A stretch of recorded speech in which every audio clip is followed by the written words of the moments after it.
Sisters players കളി കഴിഞ്ഞെടുത്തിട്ടില്ലേ, വിട്ടോളൂ. Martinez, നല്ല ക്ഷീണമുണ്ട് നിങ്ങൾക്ക്. 4 കൊല്ലത്തിൻ്റെ സേവ് നിങ്ങൾ ഒരൊറ്റ കളിയിലാണ് ചെയ്തത്. അപ്പോൾ ഓവർ ടൈം വർക്ക് ചെയ്തതിന് ഞാൻ സിക്ക് ലീവ് എഴുതി തരാം. ഇനി അടുത്ത വേൾഡ് കപ്പിനെ കളിക്കാൻ പാടുള്ളൂ.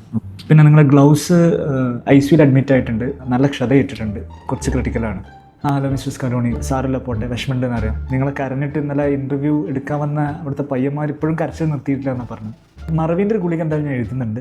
ഫൈനൽ വരെ എത്താനുള്ള പ്ലാനിൻ്റെ പേപ്പർ നിങ്ങൾ എടുത്തിരുന്നു, പക്ഷേ ഫൈനലിൽ എങ്ങനെ കളിക്കണം എന്നുള്ള പേപ്പർ നിങ്ങൾ മറന്നുപോയി. ഇത് മറവിൻ്റെ ഒരു ഫസ്റ്റ് ലക്ഷണമാണ്, നിങ്ങളൊന്ന് ശ്രദ്ധിക്കുക. ഞാൻ എന്തായാലും ഗുളിക എഴുതുന്നുണ്ട്.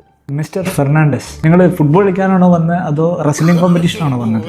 നിങ്ങൾ ഇന്നലെ ഫൗൾ ചെയ്ത് സൂര്യാകാശത്തേക്ക് പറപ്പിച്ചു വിട്ട ഒരാളില്ലേ, അയാളുടെ തൊടൻ്റെ എല്ലാം അപ്പുറത്തെ പറമ്പെന്ന് കിട്ടിയിട്ട് ഇന്ന് രാവിലെ ഫിക്സ് ചെയ്തിട്ടേ ഉള്ളൂ.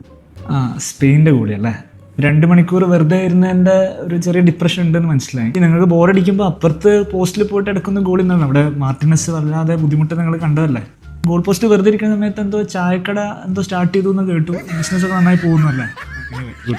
മെസ്സി, ഞാൻ നിങ്ങൾ വലിയൊരു ആരാധകനാണ്. പക്ഷേ നിങ്ങൾ ഫോർവേഡ് കളിക്കുന്ന എല്ലാവരുടെയും ഐസൈറ്റ് ഒന്ന് ചെക്ക് ചെയ്യാൻ പറയണം. അപ്പുറത്ത് സ്പെയിൻ്റെ ഒരു ഗോളിയും അവിടെ ഒരു വലിയൊരു ഗോൾ പോസ്റ്റ് ഉണ്ടായിരുന്നു, പക്ഷേ കണ്ടിട്ടില്ല എന്നാണ് എനിക്ക് മനസ്സിലായത്. ഷോട്ട്സ് ഓൺ ടാർഗറ്റ് ഒന്നും ഇന്നലെ ഉണ്ടായിരുന്നില്ല.